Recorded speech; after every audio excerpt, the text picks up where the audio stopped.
My name is Johannes Schneider. I'm the head of development cooperation at the German Embassy, Dhaka, and I'm honored to moderate today's session on locally led adaptation from policies to practices, way forward to sustainable urban development in Bangladesh. As the title already sets the aim and direction of today's discussion, please allow me shortly to outline our discussion on this topic today a little bit. It goes without saying that local communities are those who are mostly affected by climate change impacts. However, they are rarely involved in the decision-making process how to protect themselves from those impacts. Moreover, international and national climate and development funding often fails to reach to a local level. It is estimated that climate change is expected to push more than 130 million people into extreme poverty by 2030, making the situation increasingly challenging over time. Therefore, the principles of locally led adaptation have been introduced as a new way of building climate resilience, one that centers the priorities, expertise, and knowledge of local people, communities, and organizations on the front lines of climate change. There is a growing thrust for locally led adaptation. Global leaders commit to shift towards this approach. Over 70 endorsements to the principles for locally led adaptations, LLA, and over $450 million have been mobilized for initiatives and programs enhancing locally led approaches. Bangladesh, as one of the most vulnerable countries due to climate change, has already set many examples to the world on how to tackle the climate change impact. It has a long history of planning for adaptation to climate change and incorporating those plans into national development programs and strategies like the Bangladesh National Adaptation Plan, NAP, and the Mujib Climate Prosperity Plan. Both plans have emphasized investment in LLA as a way to achieve transformational adaptation over the next decade. Today, we would like to explore ideas how to put these principles of LLA into practice. For this reason, we have invited 4 distinguished panelists. Actually, we have invited 5, but one panelist, Dr. Aditya Bahadur, needed to cancel his participation on short notice for very, very good reasons. But these panelists that we now have here in the room are Professor Mizan, Deputy Director at the International Center for Climate Change and Development, ICCAD, Dr. Nurul Nahar, Joint Chief of Programming Division of Bangladesh Planning Commission, Dr. Mohamed Saifur Rahman, Deputy Secretary of the Ministry of Environment, Forest and Climate Change, and Mr. Abir Ul Jabbar, Chief Planning Officer of Khulna City Corporation. Through this designed session, the panelists will give emphasis on how to apply the LLA's 8 principles in planning system of Bangladesh, what has already been done, what needs to be improved. Afterwards, we will have a Q&A session that will allow all participants to raise burning issues. But independent from the open discussion, please feel free to post questions in the chat in the course of the whole session. And please indicate from whom you expect an answer. We will do our best to follow up on these questions. Without further ado, I would like to start the discussion and ask the first panelist, Professor Mizan, to share his view on the concept of LLA and from an academic perspective on how Bangladesh should take preparation for an effective application of LLA approach in the country. And second, how an appropriate representation and consideration of women, youth, and vulnerable groups can be ensured in LLA implementation. Thirdly, how climate finance can be accessible to lowest appropriate level and investment can be made to enhance local capabilities to leave an institutional legacy. And lastly, as we know that LLA has received great attention to COP26, what you think how now should be the way forward going to COP27. Thank you so much, and I'm handing over to Professor Mizan. Thank you, Johannes, for inviting me as a panelist. I feel honored. So let me explain a little about LLA, what I personally mean and we should mean, I feel. For the last few years, for the last 2 decades, we have been familiar with community-based adaptation. Now, and there has been a lot of works in Bangladesh and around the world. But now, one of the tracks, track number 8 of the now defined GCA, Global Commission on Adaptation, is locally led adaptation. And Bangladesh government is pledge bound to lead the process. Now, let me explain first the nature of adaptation. Adaptation, I feel, is inherently local and regional because climate impacts have landfall in some specific places, on some places. So adaptation has to be very much locally led and regionally led. That is why I always argued that our NAP, for example, National Adaptation Plan, we call it national because it's a document of Bangladesh. But National Adaptation Plan should rightly be aggregated as kind of aggregation of regional and local adaptation plans. Here in LLA is wider than CBA, community-based adaptation, because LLA also includes the local governments, which is a main actor, stakeholder in the process. LLA also includes other stakeholders like the local private sector, local elected officials, local community leaders. But in LLA, let me explain these 2 L's, local and led. Local means the area-specific activities plans, and the people live there historically, they have historical experiences, and they live with nature.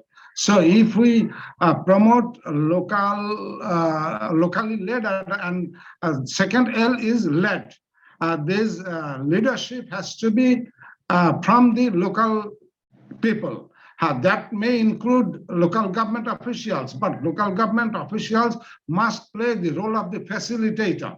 It is the elected representatives, it is the people's representatives, it is the CSO leaders, it is the community leaders who must take the lead, and government's role is just as a facilitator, both at the central level, national level, as well as the local level. But in Bangladesh, still we don't have that culture. Still Bangladesh is kind of a centralized country. We gradually need to decentralize if we want to succeed in our leadership that we have assumed globally under our GCA South Asia Center. So this is my conceptualization, and this LLA also includes other ecological, social, economic and financial aspects, because for LLA implementation we need finance. Now let me dwell a little upon climate finance. Globally, adaptation finance, for example, Bangladesh is very much concerned, and our priority is about adaptation. But globally, adaptation finance is extremely poor. It's kind of discriminated against mitigation. And the more injustice is that at local level, climate finance goes just 5 or maximum 10% of the total adaptation finance. So these we need to enhance. Nepal, for example, has constitutionally inscribed about 80% of the climate finance to go down to the local level. Our LDC action plan 2050, LDC Vision 2050, has a provision of devolving down climate finance of at least 70% to the local community level. So I think in Bangladesh, we gradually need to achieve this target if we want to show leadership to the global community. And Bangladesh is a leader already in disaster management and adaptation also is being recognized. So if we promote these aspects of devolution, the first principle of the 8 LLA principles agreed globally, so I think Bangladesh will stand out as the real leader. Thank you. I will come later once opportunity is given. Thank you. Thank you so much, Professor Mizan. may I just have a follow-up question to you, because you outlined also the approaches in other countries and the importance that is needed here also for Bangladesh. I was wondering, because everybody of us, we followed the discussions in the COP26, and also the global leaders appreciated this approach. And I was wondering what needs to be done in context of the preparation now for COP27, because it's only a few times left, and I think it's there might be a need also for Bangladesh to work on this process and also introduce how it will implement this concept in this country. Thank you. Yes, yeah. As a long-time negotiator, I could see Bangladesh being kind of not an emission power, what I call, not a rich country, not an emission power, has been very active in climate diplomacy. I have been attending as a member of the Bangladesh delegation, and we need to do quite a few areas to work on. For example, in COP26, we had good progress in adaptation and adaptation finance. And there we, and also on loss and damage. In Bangladesh, loss and damage is a very big issue. The CVF, led by our Prime Minister, has done a great job at COP26 at the venue.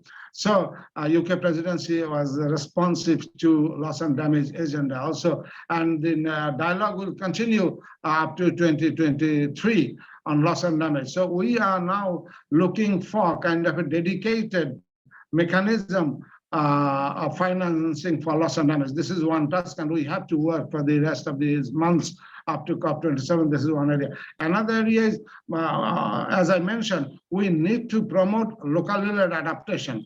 And Bangladesh, we have already a number of examples which are really locally led. So we need to showcase, we need to generate this evidence base to show to the world that, yes, Bangladesh really is a leader on disaster risk reduction and also locally led adaptation. Then also we need to work further with the European Union, which is the most progressive constituency in climate diplomacy. We have been working historically, but we need to align and further strengthen our collaboration with the European Union, because in climate diplomacy, out of 197, one country cannot do anything. Even the rich, powerful country alone cannot do. So we have to make alliances with like-minded countries. So this way, I think we can achieve an African COP. It will be the adaptation COP. So we need to promote different thinking and particularly financing for adaptation, which is extremely poor. And we need to think of new kind of innovative financing mechanism and instruments, because traditional public money from the development partners will not suffice. We have to accept that. So how can, for example, new innovative instruments for as international public finance can be mobilized, that we need to think. For example, I have written an article on the debt for adaptation swap. With big amount of money, bilaterally, for example, UK or Germany can come to Bangladesh and we can enter into a deal of converting the bilateral debt in a huge volume, has to be, because debt for natural swap didn't succeed only because it was peanuts. That is why we need to, this is an instrument, we need to convert the big billions of dollars, for example, into local currency and invest in our adaptation process, adaptation actions. So these are kind of new. Another instrument we are thinking of, solidarity payment from the former IAPL, International Air Passenger Levy. So let us not mention about levy or tax, because these are toxic terms. So solidarity payment, let us mention about solidarity payment, because I am convinced as a climate finance negotiator that unless we have some auto-generation mechanisms, not just depending on the public exchequer of the developed countries, which will generate automatically a small fraction, fraction of a 1% of kind of levy if we can impose. For example, financial transaction tax. In Europe, some countries are already imposing this. Already also passenger levy. Passenger levy also are being imposed in some European countries. So we need to think of newer and innovative ways. Thank you very much, journalists. I thank you, Professor Hazard. That was very very good insight from your side. I would also welcome Dr. Nurun Naha joining this session. Welcome, and I would also pose the next question to you, Dr. Naha, who is the Joint Chief of Programming Division in the Planning Commission of Bangladesh. And here are my questions to you, Dr. Naha. What are the opportunities to incorporate LLA in the national and local level planning as well as development system of Bangladesh? Second question would be, please elaborate a little bit on the national level planning and development process in line with LLA. And the last question would be how LLA has been incorporated or planned to be incorporated in different policies of Bangladesh. What are the opportunities and challenges, for instance, the multi-climate prosperity plan? Just to also mention to the audience that, of course, we notice the questions in the chat and also when you raise your hand, but let's finish this session and then we take up additional questions in the open discussion. Over to you, Dr. Nurun. Thank you very much. Can you hear me? Hello? It's a bit weak from my point of view. Yes. Can you hear me? Yes. Yeah, it's possible. Yes. So this is yeah. Thank you. This is Nahar. I am Joint Secretary to the Government of Bangladesh, and now I'm working as Joint Chief in Planning Commission. Thank you for inviting me in this very interesting session of the Gobeshona conference, and thanks to GIZ for hosting this very specific session on this specific topic. As far as the questions you have raised, it's quite appropriate questions for Planning Commission. And so I would just like to start from where Professor Mijan mentioned, like we have to showcase examples of good locally led adaptation. So yes, so just to be very brief, you know, we do the planning in our country from a top-down process. It's a national government does the planning in coordination with all the ministries, and it is written in the sectors, economic sectors, 15 sectors. So our plan, the sectors in our plan corresponds to the sectors in our national budget. Having said that, we have a very multiverse number of ministries, organizations who consult their departments for their investment ideas, which they do in consultation with the stakeholders who are at the not just in the cities, but in the local areas, the local constituency, or in regional areas. So the consultation, there is a consultation process that is involved in our national planning. And in this way, you know, this locally led adaptation, adaptation measures or interventions, these methods or these interventions, the suggestions can come up from those stakeholders to the implementers who would do those work. If it's a community cannot do it by alone. So if they need budget from the national government, so the concerned department or organization would finance those kind of adaptation measures through the national budget, and then to the community. And as you know, we have in our system, we have also the resource money allocated for our local governments, the elected people. So it is up to the upazila level and the union level. They're supposed to do their 5-year plans, which has to be also like environmental. There has to be some environment activities, adaptation activities, and so on in their constituency. So those kind of thing, one, they can do it with that fund that is given to the Upazila chairman, or the Parishad, the council, elected council, the union council, and that is being directly reported to the local government division. So that is one option.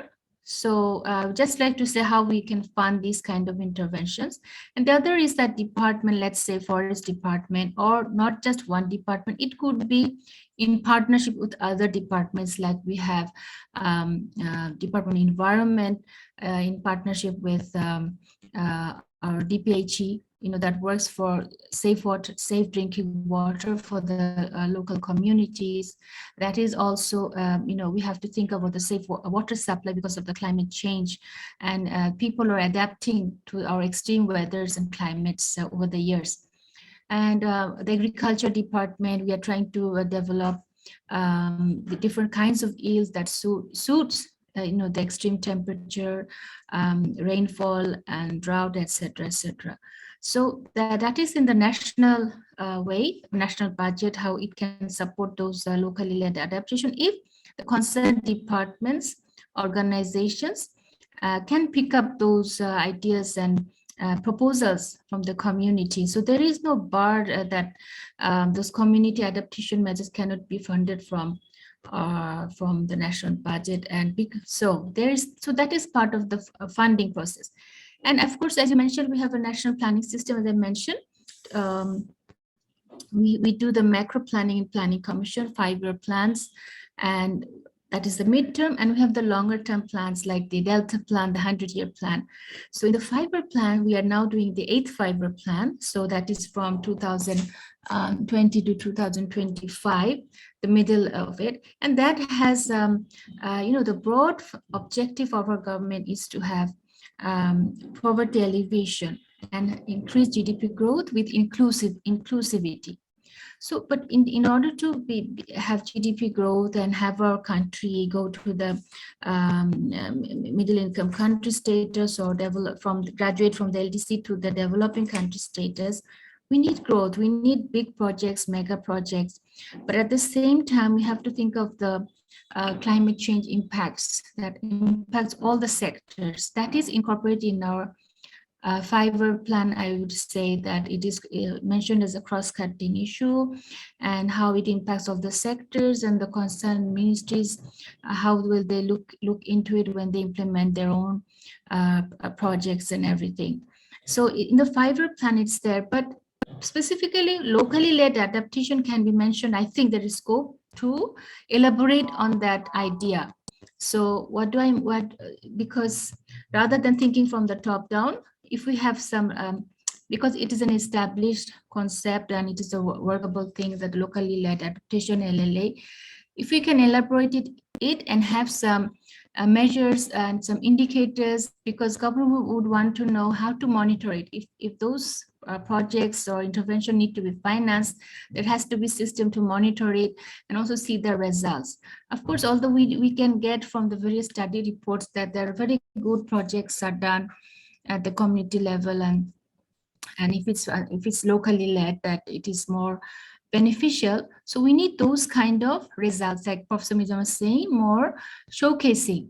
So those kind of results, reports will be very helpful to our policy makers, and the right indicators. How do I identify or how do I tag a locally led adaptation project? How do I monitor it so that more such projects can be encouraged for those for in the hotspot areas or the very vulnerable areas of the country.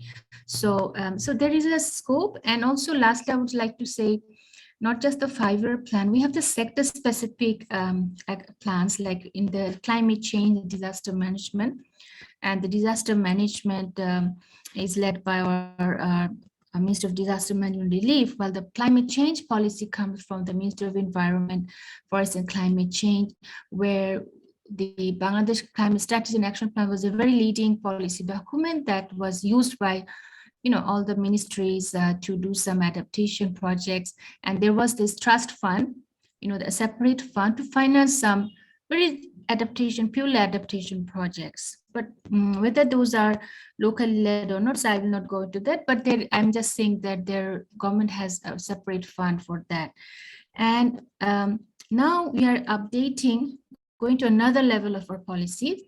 The Ministry of Environment and Forest will formulate the National Adaptation Plan, soon to be finalized. And that plan, I think we'll mention, they have taken some data knowledge ideas from all the vulnerable spots of the country. So, and ideas of the projects, I think they have identified 15 thematic areas that immediately need to be financed. So in the National Adaptation Plan may give some ideas and how to implement this locally led adaptation measures. So I think I would put my focus, I would like to highlight that the success of the plan. So if we have a very good NAP, I think that would be very helpful in trying to, If I just mention, because on the NAP, we would also like to hear the view of Mr. Saifur Rahman, who is joining the session right after you, and he will also outline the NAP content. So maybe the focus should not your focus should focus on not on the NAP, because this would be Mr. Saifur Rahman's role, if I may add this. Thank you. Yes, so but that's the thing. So that is because the those adaptation ideas are coming from the ministry, the technical ministry, who is considering the climate change issue. So what we do, we take the lessons or their policy prescription into our national plan. So we already have the 8-5 plan, but that does not have so much elaborate ideas on there's a locally led adaptation. So now this sector plan, I would say, we say sector policy, the NAP will fit in, will assist or will help the 8-5 plan process, to implement the locally led adaptation. And also we have the Delta plan. As you know, it has considered the hotspot areas, and it is a step-by-step development for in every 5 years, and looking at the scenarios and all the especially the water resource management issues, and taking Bangladesh as a delta. So there, I think there is some opportunity region there, and there are some investments identified that we need to implement to make Bangladesh overall climate proof. But still, I think in those documents we can have, we need more inputs or side guidelines. In addition to those plan documents, we need some guidelines on the policy briefs on how to do a locally led adaptation project, which might come from the Ministry of Environment, Forest and Climate Change in consultation with the concerned ministries. And Planning Commission then can adopt this in our planning system and instruct the ministries also, please try to implement these, and we have such and such funding available. Thank you. Thank you so much, Dr. Nurun, for your elaboration. I think there are some follow-up questions later on, but I would like to hand over to Dr. Saifur Rahman, the Deputy Secretary of the Ministry of Environment, Forest and Climate Change. And I think it's a good follow-up, because you already outlined the National Adaptation Plan, and I was wondering whether Mr. Rahman could also share with us his view on the draft NAP for Bangladesh, and what the scopes are to see the LLA approach incorporated in this plan. And I would also like to get a little bit more information how this NAP can encourage the development of a local adaptation plan in Bangladesh, and how to utilize the resources in better way to implement the LLA. Also keeping in mind the different funding streams that are available on the national and on the local level. So may I hand over to you, Mr. Saifur Rahman? Thank you very much, Your Highness. It is difficult to pronounce, but yeah. Thank you so much for inviting me in this session. It's really an honor and privilege for me to taking the issue and presenting my viewpoint. May I share my screen? Is it possible? Yes, please, you can share. Yeah.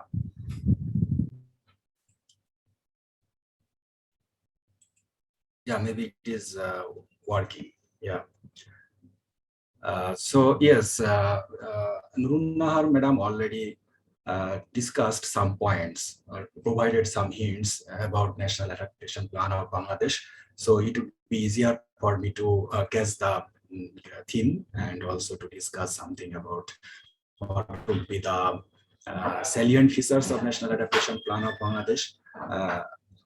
So I would say this National Adaptation Plan of Bangladesh, it is in the process of formulation. It is not finalized yet. So it is with different stakeholders. So already national, local level consultation already happened.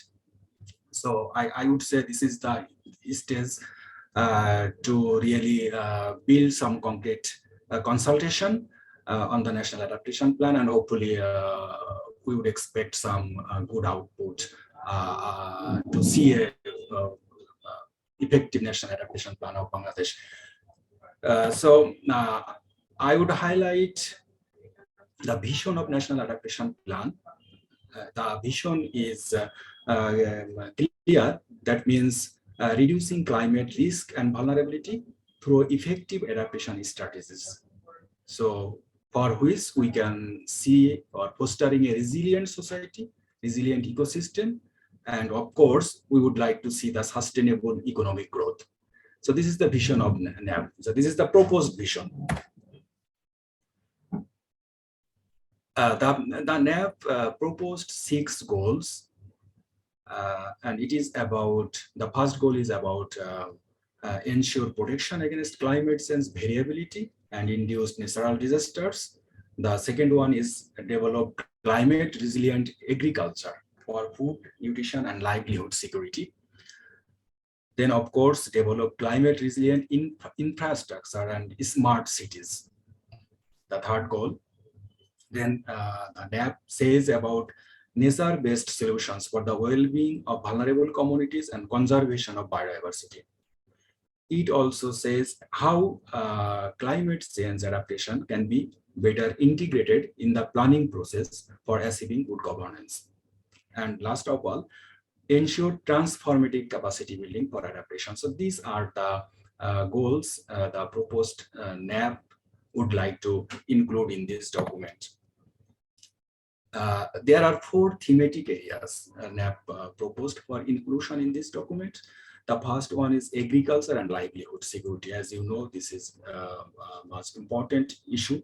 The most vulnerable sectors, agriculture and livelihood sector. Then water resources, you know, Bangladesh is climate vulnerable already, and there are a lot of extreme climatic events is happening, and all linked to water resource management.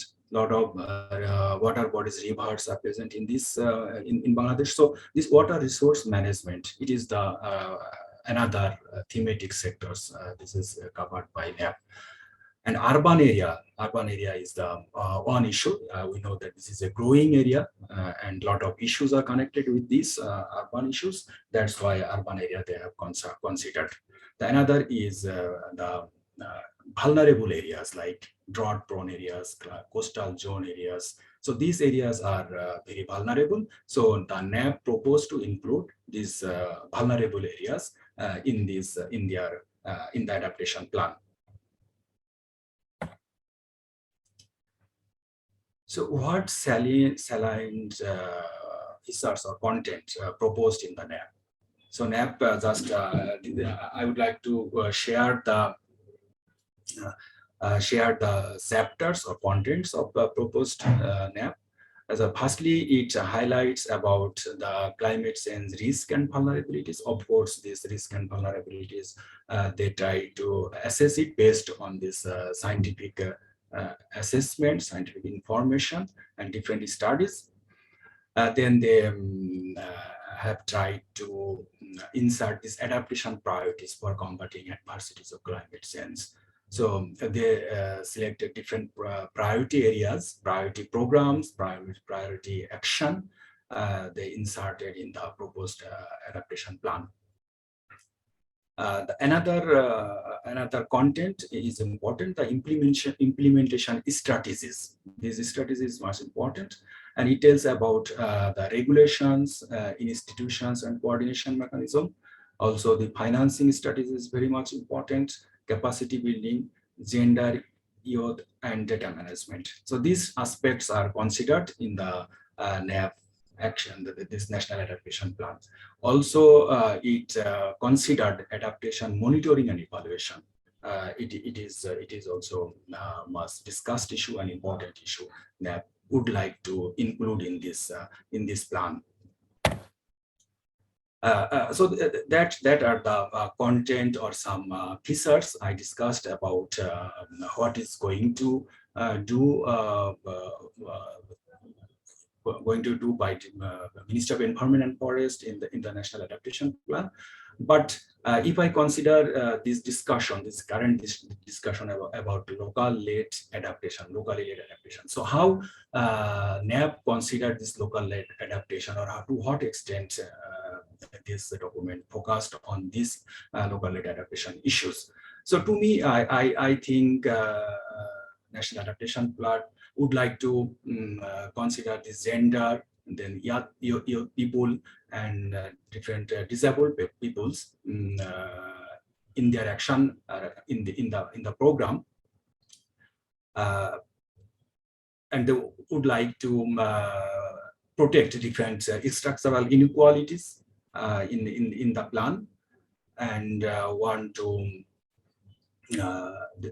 In the NAP document, it also highlights about some programs, this financial mechanism, and how to overcome the challenges which is faced by these vulnerable groups like women, children, and different disabled communities. But I would say what NAP lackings. So in order to properly highlight locally led adaptation, we already know that this decision-making process, if we want to involve the local communities in the decision-making process, then I would say NAP is lacking there. So he doesn't mention about how we can involve the local people in the decision-making process, how we can ensure their participation in this process, and how we can generate resources by themselves, how we can hear their voices. So this type of issues are not so much reflected in the NAP document, but I maybe it might be possible to think of different adaptation plan, locally led adaptation plan for this. Maybe the NAP would not in the right position to highlight all of these issues about locally led adaptation. So I think we have the option to think of separate locally led adaptation plan for different regions. So what we need to think how we can better implement this locally led adaptation concept. As I mentioned, that this decision-making process is much important. So we have to ensure we have to provide them these power resources and policy instruments. So power resources so that local people can access to finance, they can access to information, knowledge, and they can access to tools, methodology, and strategy, how they can continue their current practice, as well as to scale up the practice. So in order to make them sustainable for the long term. So this type of initiative is much needed. Also, I think at the policy level, we need to think in a different way, in a little bit opposite way. So what happens usually, the business as usual scenario is that the actors from domestic as well as from the external actors, they always come at the top level, for making any decisions, for appraising project, or for planning any programs. But I think we need to go fast at the local level. So what are the needs and priorities and aspirations of the local people? We need to think in that lens, so that they have to be involved in every aspect of the policy cycle, like for planning, the practice level, and procuring of resources, so that they have to be involved directly. They have to be involved in the decision-making process, their participation, and they have to be made powerful in this process. So that is my idea. Yeah, so I should stop at this moment. Thank you very much. Thank you so much, Mr. Saifur Rahman. I think these were very good suggestions also with regard to the way forward, how to coordinate on the local level. As we are focusing on the local level and local adaptation, it would not work without representatives, of course, from the local level. And so for that reason, I'm so happy to have with us Mr. Abiul Jabbar, the Chief Planning Officer of the Khulna City Corporation, Bangladesh, who could also highlight the progress but also the challenges with regard to the local level. Oh, sorry, my phone call. Mr. Jabbar, may I raise the following question to you? How it has already been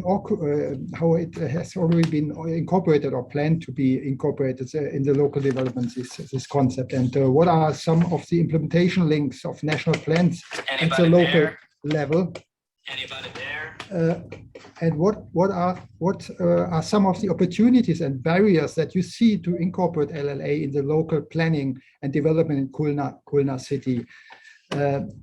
I would also highlight a fact that, of course, is always challenging when it also comes to resources.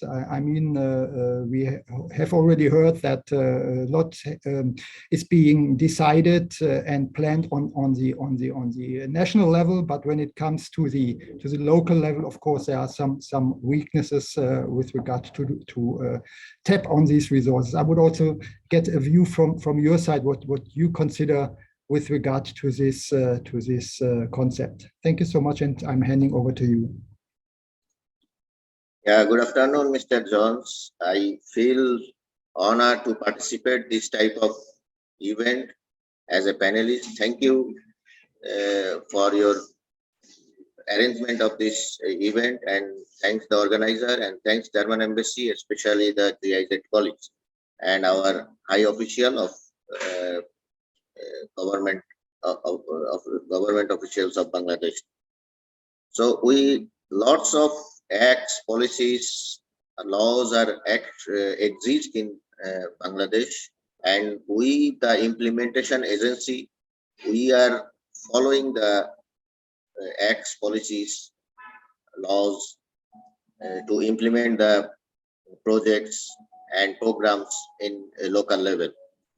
We have a master plan, we have a strategic plan, and we have a strong leadership who are the representative of public, like our honorable mayor. He is the public representative, and under his leadership, we can comply the implementation strategies and acts into the local level.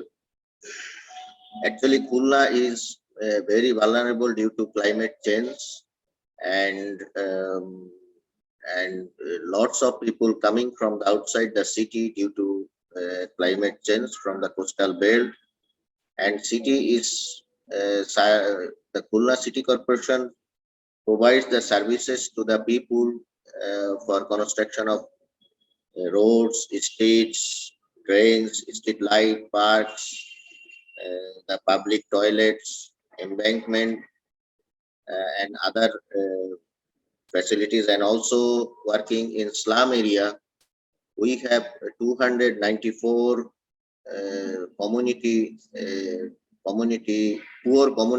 poor settlement in city corporation area, and we have to provide the service. By the assistance of UNDP, GIZ, and Bridge Climate Bridge Fund. So we are this type of activities is going into the city area. Comply to of course we have to comply the national policies and regulations. And regarding the challenges, we have some challenges because we have lack of funding, lack of implementation strategies. That is, if master plan declares the land use, then sometimes the local demand, we cannot fulfill the master plan. We have to change something for the local demand and other strategies. Actually, the programs and policies based on the project is another challenge for us. We have lack of funds, so we depends on the donor projects and government allocation. So if we can implement the public demand, then we have to calculate in the form of DPP, development project proposal. It needs some times for approval, and after approval, the allocation of money is another lengthy process. So the Khulna City Corporation has not such enough money to implement the projects. The City Corporation have to depend on the government allocation and donor agencies for funding.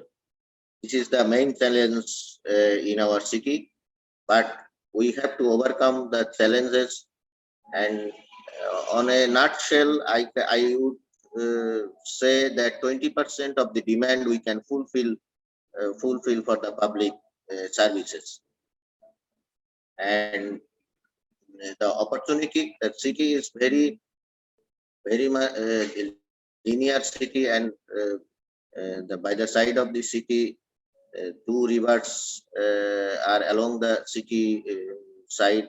So city is location of the city is very potential, but challenge is more because this river is connected to the Bay of Bengal, and we have the waterlogging problem, we have a salinity inclusion problem, and we have the plans. We have lack of plans for the material used in the construction that is not sustainable, and that is not the climate friendly material.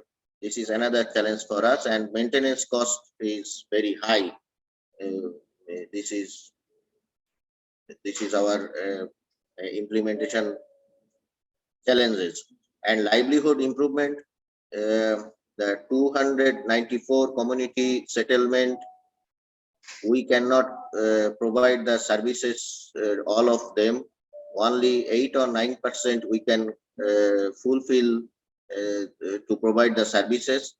And this poor settlement is actually for government land, and they don't have the holding from the city corporation. We cannot provide the holding. If we cannot provide the holding, then water connection, electricity connection is not available at that area. So solar energy system and the surface water, deep tube oil for water supply, this is needed for their daily livelihood.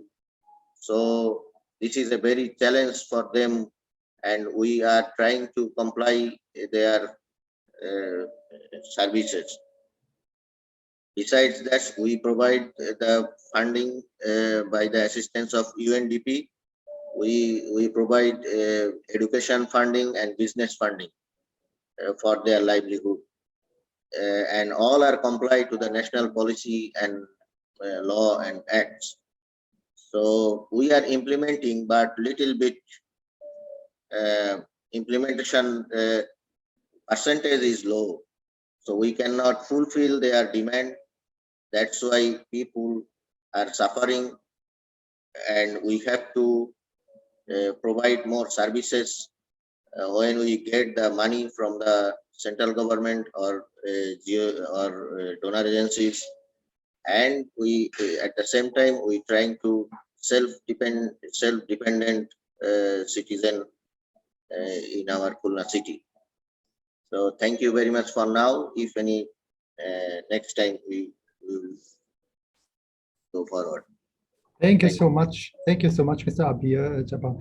I think this was quite important. As you know, I visited Khulna city some days ago with the German delegation, and I was impressed about the progress, but of course also the challenges that you are facing on the local level with regard to the implementation and financing of projects. And I'm happy that not only Germany, but also other donors are quite active in your city.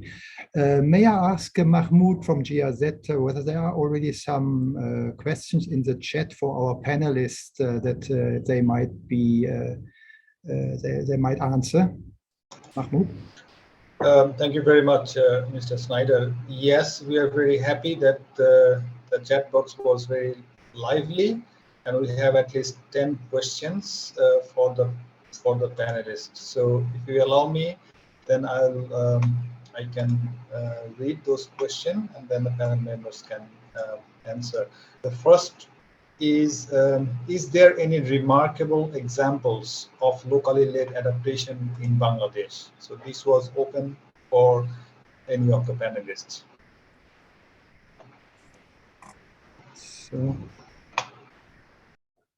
would that be a question for Dr. Nurun Mahar? So, because she is a planning commission, and I think this is quite a question that she might be able to answer.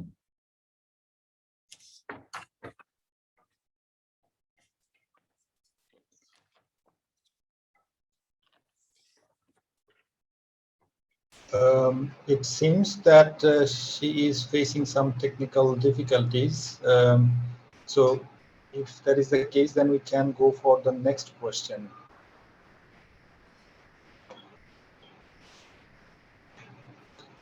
The next question is, should a portion of Bangladesh's total remittance funds be allocated specifically to local adaptive measures? The question was posed by Nusrik Rahman.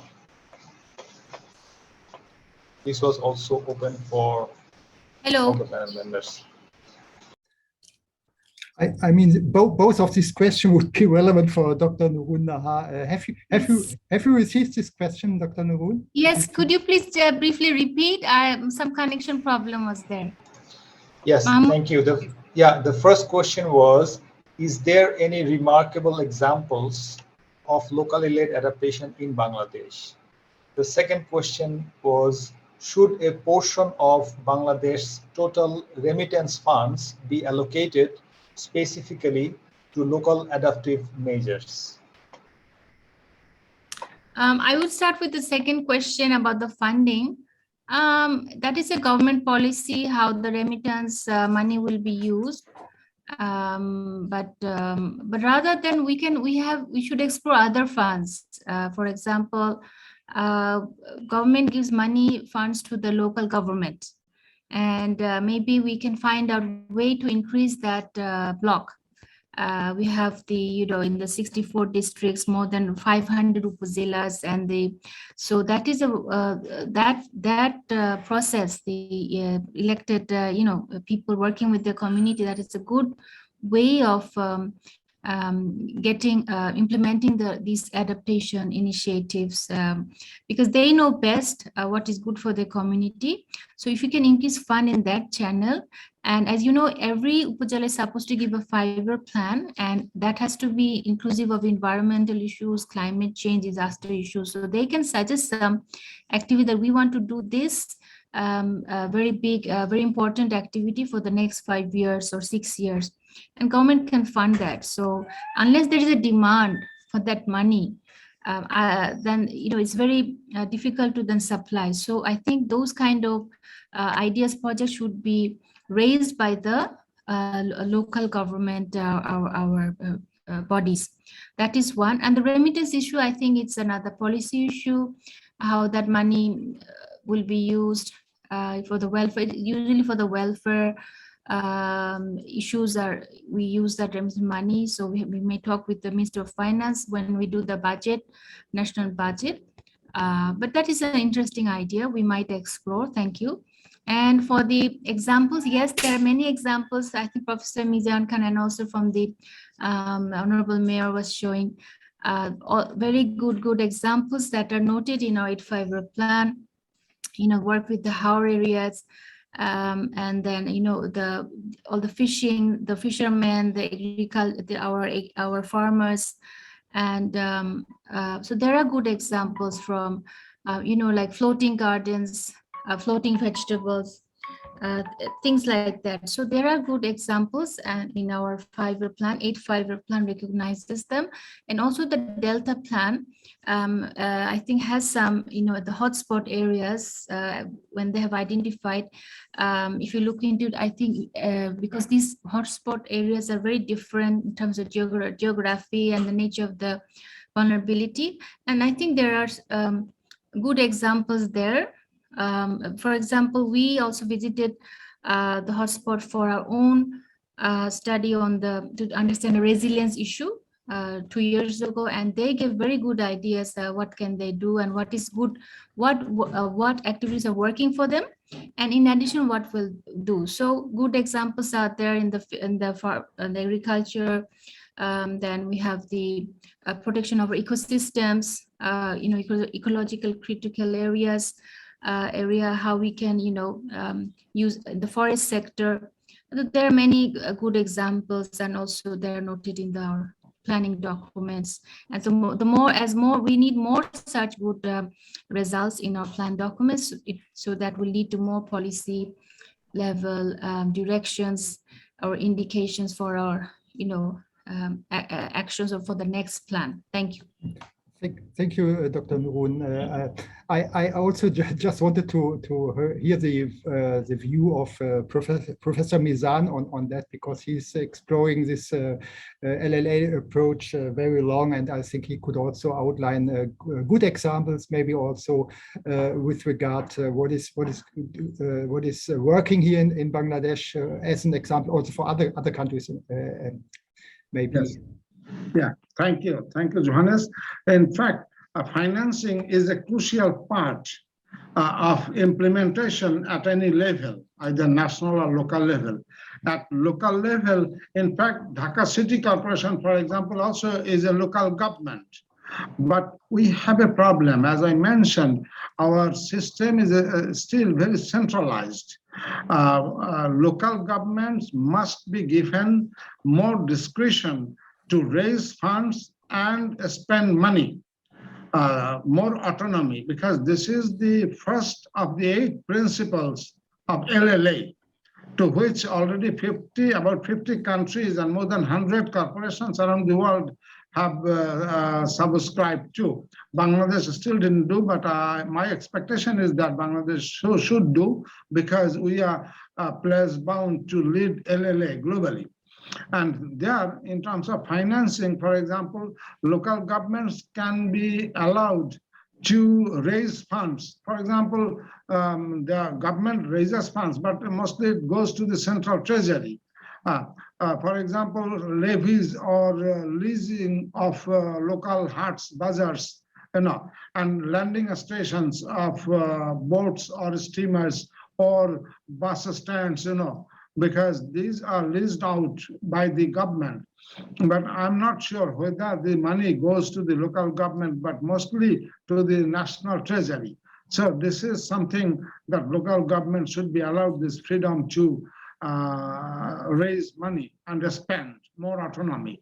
My second point is about better utilization of the expatriate remittance. In fact, in Bangladesh, we did not do a good service with the remittance money. if we look back, starting from the 1980s, when a huge number of expatriates started going to Middle Eastern countries and other countries also, then the government did not have any plan. So what the remittance money did, the people sent money and they purchased land, not just in Dhaka city, which skyrocketed, which caused the skyrocketing of land price in Dhaka city as well as in whole of Bangladesh. Because land ownership is kind of ingrained culture in Bangladeshi people, because land is power as a land hungry country. But government now still can have a plan. For example, a consultancy can be hired to look at the expatriates, their origins from districts, for example. So we have 64 districts. So out of from 64 districts, there could be kind of a database, generation of a database of expatriates, and they send money to their relatives, parents, and their children and families stay back. So based on the district level expatriates, the money can be planned to be invested in local level manufacturing and other productive activities. That way, the government also will benefit, our growth rate also will go, and the families also, those who own money, they will also benefit. But this requires lots of good planning and government's good wish. I have no doubt that government does not have good wish. Government has good wish, but still they don't think of with foresight in practical and pragmatic ways. And I think we need to push for hiring a consultancy. Government agencies cannot do, because they have no time. So a consultancy can be hired to do a solid job all over Bangladesh, how this remittance money can be put into productive uses. Thank you so much. Thank you so much touching on this important issue. I mean, this also outlined the relevance and the need for funding the local level. Mr. Saifur Rahman, have you also a view on that? But please be short, and because we might also touch on other questions. Thank you. Yes, thank you very much. So already much discussed about these financing issues and whether this remittance money can be contributed to the local adaptation.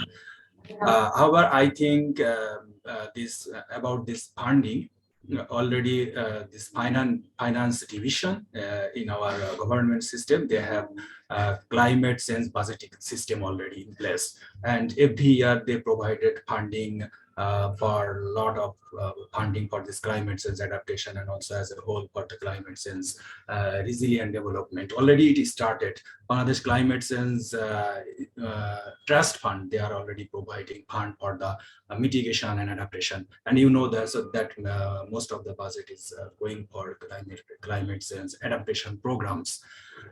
But the question is that the effectiveness of this fund also, and also the how the local people. So this locally led adaptation concept is based on the how local people can be sustainable of their practices, how they can scale up their practices. So the issue is not, I think, so much about the source of financing. All actors, external or government actors, should weigh out proper planning so that how local people can be made decision by themselves, and they can generate funding by themselves. So this is the question about sustainability and long-term, long-term ownership and empowerment.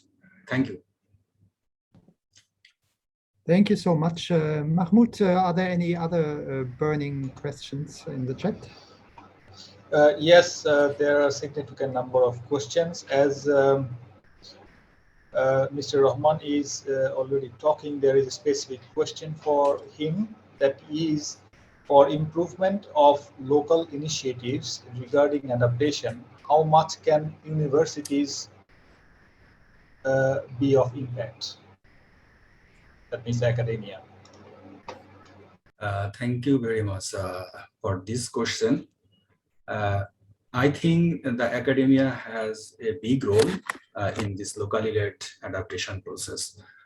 And what academia can do, they can better do their research in this arena, that and based on the scientific practices, what could be the best scientific way that would be fit for the local people based on that on different regions, based on different vulnerable groups. So this research is important, and this research should be based on the new circumstances. So every time there are new dimension has been emerging. So this research should be based on these new emerging issues and also new dimension. And the most important thing is how we can integrate this research to policy making or this practice. This is most important thing. So I think this academia and these state level actors, they have some good organic relationships, collegial relationships, so that they can interchange, they can exchange this research-based knowledge, so that it can be reached to the policy making, it can be reached to the practice level. At the same time, this government actors should consider this research so that they can be translated in the policy making and also in the practice level. So this is my short reflection. Thank you. Thank you so much, Mr. Saifur. Since we have a representative of the academia, Professor Mizan, I was wondering whether you agree to the opinion of Mr. Saifur Rahman. Yes, I fully agree with Mr. Saifur Rahman, and I want to add that academia has a big role to play because locally led adaptation, overall adaptation is a new area of action. People have been, for ages together, have been coping with, but that was autonomous and reactive. But adaptation is anticipatory. So for anticipatory planning, we need to build capacity based on action research. So action research and capacity building are two vital elements of implementation of locally led adaptation, because evidence-based nowadays, in Bangladesh, we cannot afford so much basic research. For example, we need to have policy-related evidence-based research based on actions on the ground, based on experiences on the ground. So academia can greatly contribute to capacity building of the local leaders, both of local government officials as well as local elected representatives, Upazila chairman, union council chairman and members, as well as CSO leaders, private sector also, local private sector business community, because they are the main engine of growth. This is one thing, and action research has to be done because it's a process of learning by doing. So there is no bullet for one size fits all. So every district, for example, every locality is different. Resource environments are different. That is why we need to base capacity building based on action research.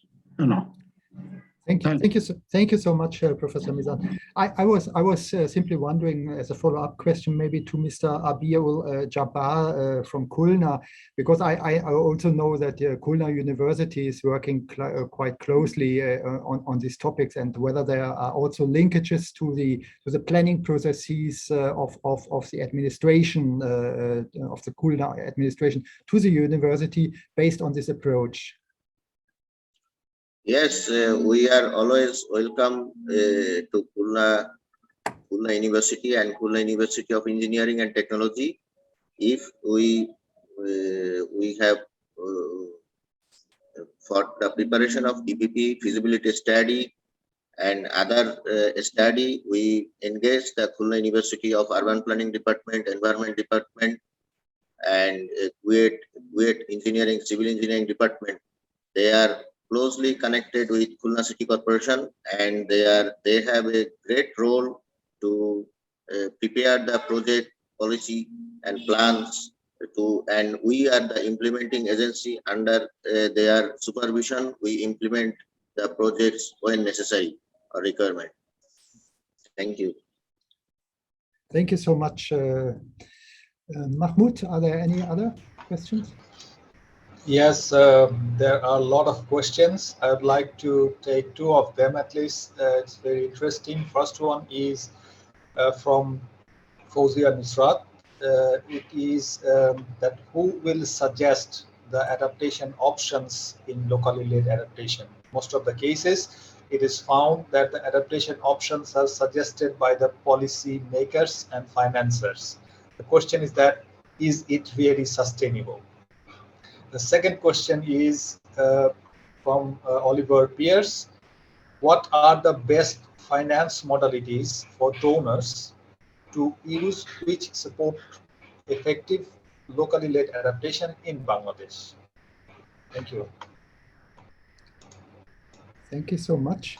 Maybe this is also a question to Dr. Nurun Naha, at least the second one, because of the national responsibility to also establish sustainable approaches for locally led adaptations. Maybe I may ask Dr. Nurun to come again.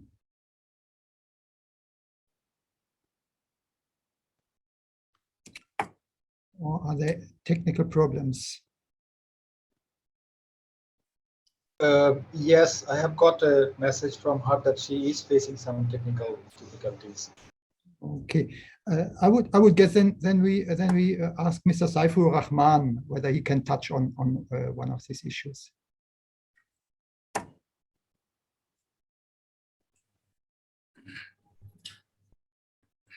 Thank you very much for this excellent question. So this is really the question that who will make decision for taking project, who will take project actually, and whose opinion would be reflected in the project. So that is the question, and that is the theme of the locally led adaptation.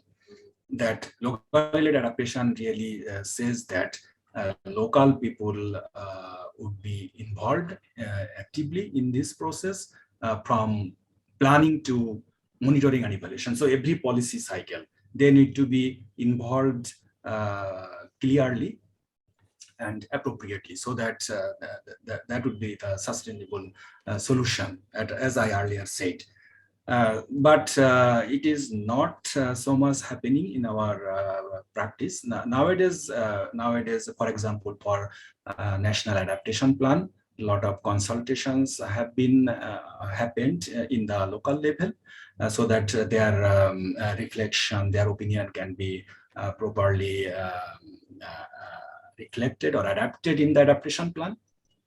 So there are something is happening, but I am not happy with this up to this point. I think these whether donor actors or national actors, while planning any project, while planning for any investment, they should come first to the local level, and they should assess the local ground conditions. This means the feasibility study based on their needs and based on their priorities.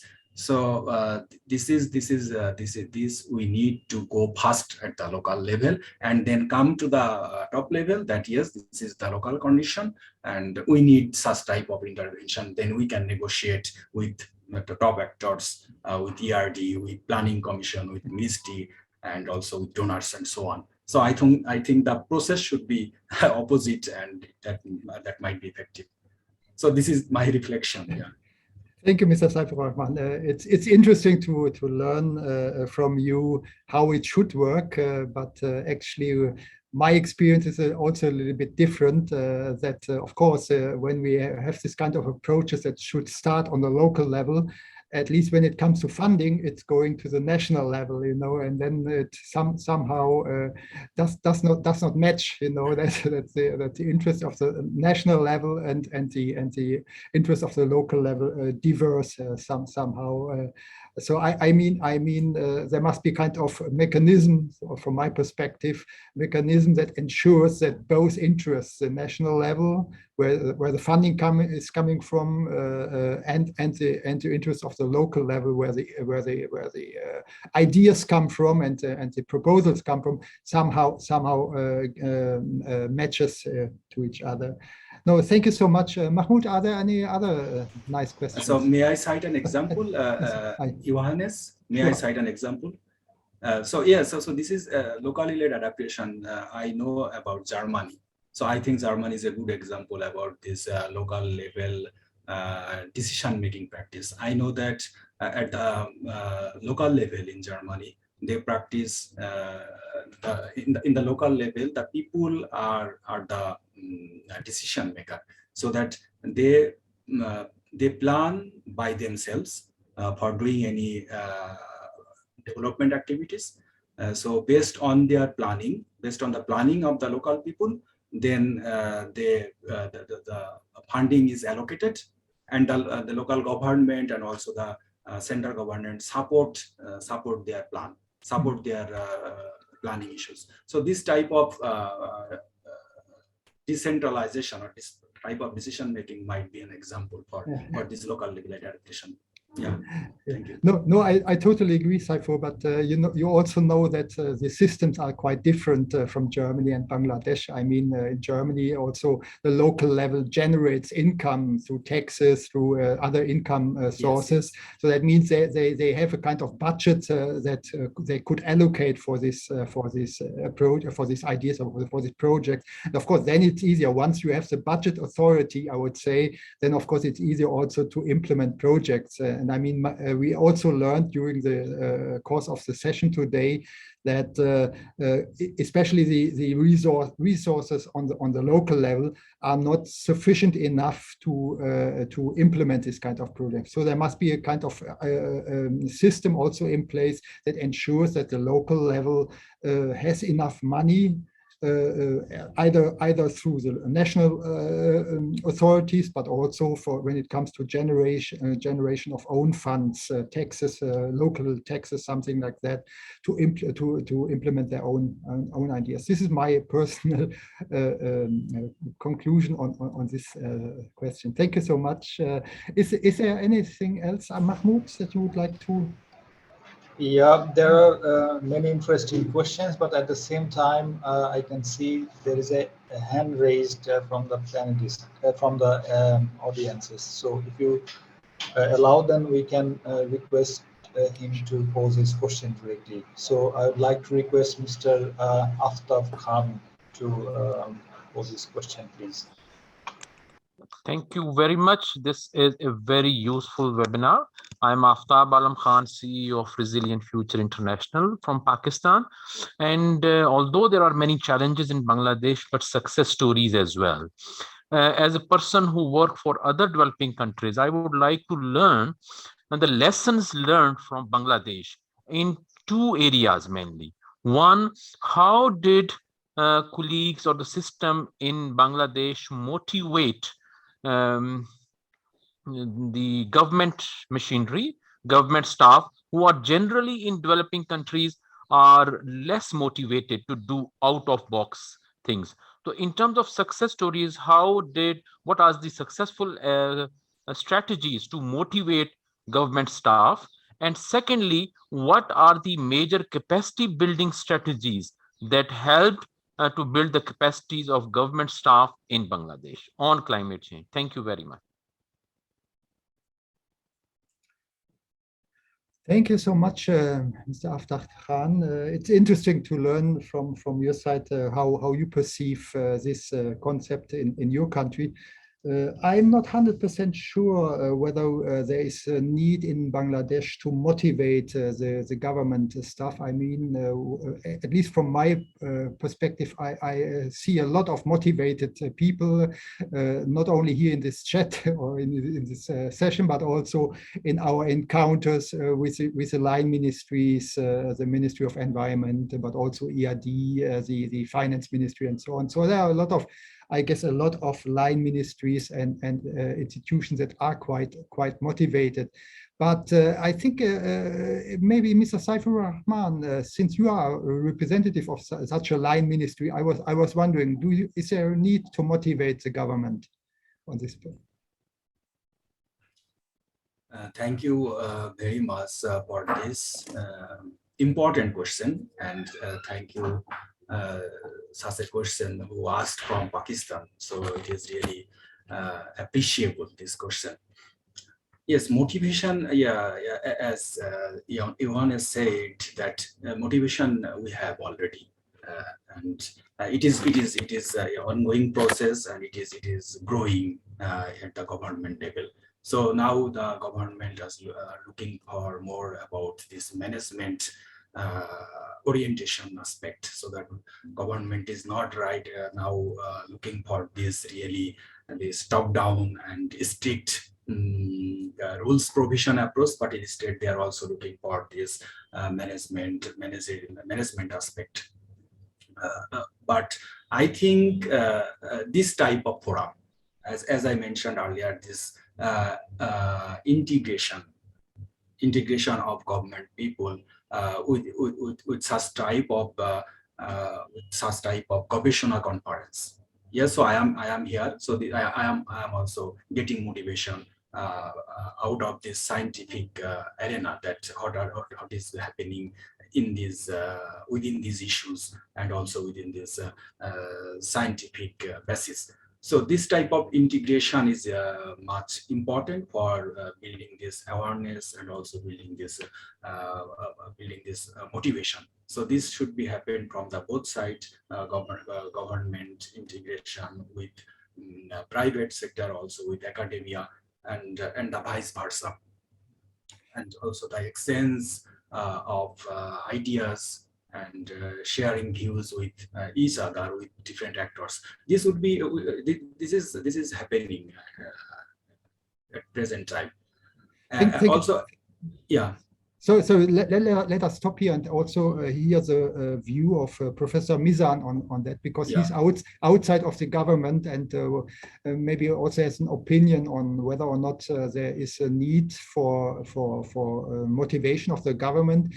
But I also would like to hear a little bit on the capacity, because this might indeed is a problem not only in Bangladesh but also in other countries, that the capacity of appropriate staff, knowledgeable staff, is a little bit lacking behind. Professor Mizan, what is your opinion on that? Yes. Thank you, Johannes. Yes, motivation, is a process that comes, I believe, through interaction with the larger societies.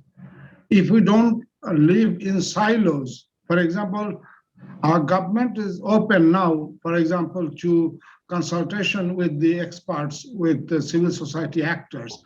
If this process is strengthened further, then I think motivations will happen from on both sides, because both sides will get to understand each other better.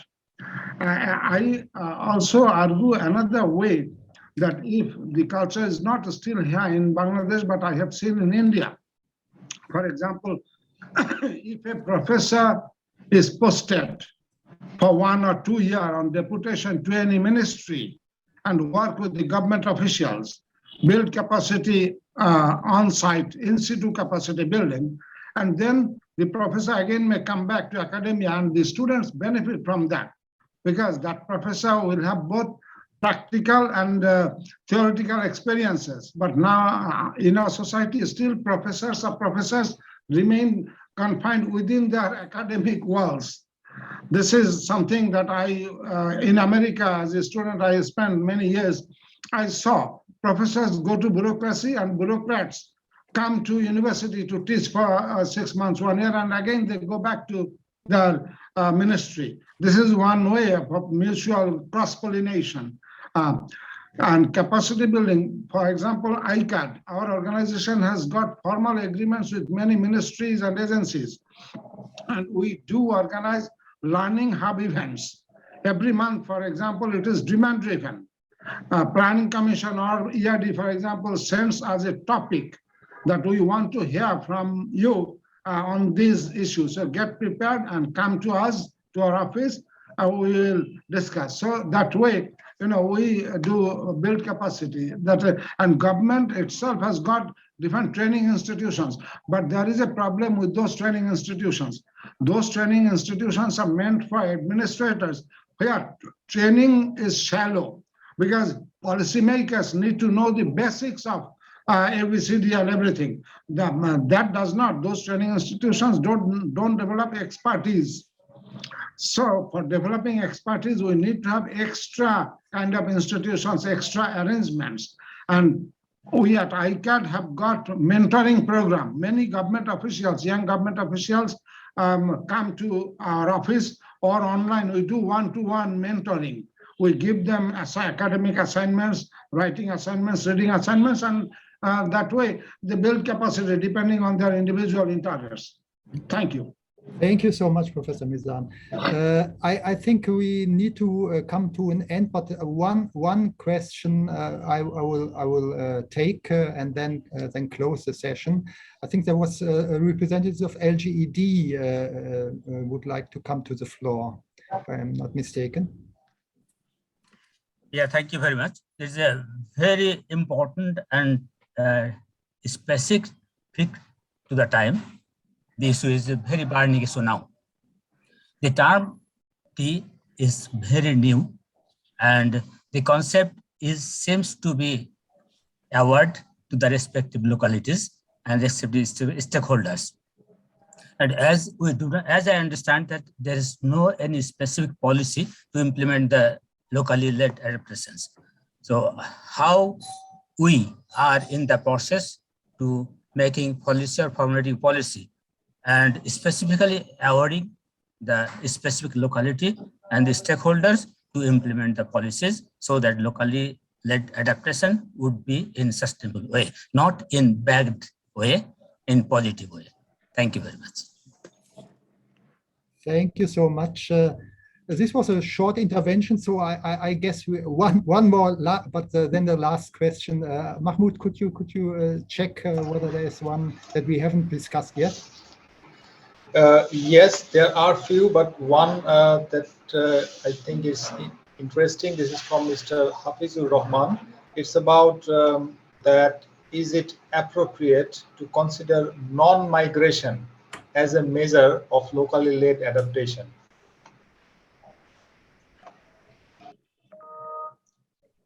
I think so. The question was posed for Dr. Mizan. Exactly, that would also be my suggestion to take up by Professor Mizan. Sorry. Yes, as I mentioned, if we can have good practice in locally led adaptation, then non-migration will happen, because people have got an inbuilt tendency. They enjoy locational stability. They don't want to move out if the conditions are supportive. Once we have a good plan for implementation of LLA all over Bangladesh, I think this displacement or migration will not happen that much. Yeah, sometimes it will happen from the impact hotspot areas, vulnerability hotspot areas, where there will not be anymore the conditions for continuous living. But in general, we need to promote LLA very effectively. And as I mentioned, the remittance money can be a way through kind of organizing joint stock companies within that area. People will contribute based on dividends, and this requires well kind of thought out plans. And I think our government should proceed along that line. Then migration can be stopped. Thank you. Thank you, Professor. I would suggest, Mahmoud, that these remaining questions that are in the chat, that you can take them up and send them also to the panelists for responding after the session, because we need to come to an end. I think from my point of view, I think it was a very interesting discussion. There were a lot of new ideas, at least from my side, what I've never considered in connection with this approach. And I think when we have learned a lot of this concept of LLA, but also with regard to the status and challenges here in Bangladesh and what needs to be put into practice. But I think we have also heard convincing arguments to implement this concept worldwide, and of course here in this country. We learned about weaknesses that are still existing and that needs to be addressed in order to gain the necessary results and benefits for the people that are affected by climate change.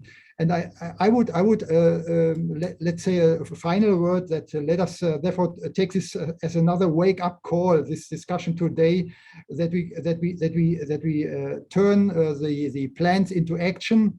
And this is a requirement not only for the Bangladesh government, but also for all actors. I thank all the panelists very much. I thank the organizers, my colleagues from GIZ, and all the participants that have taken this time to join this session. Thank you so much, and have a wonderful day wherever you are. Thank you.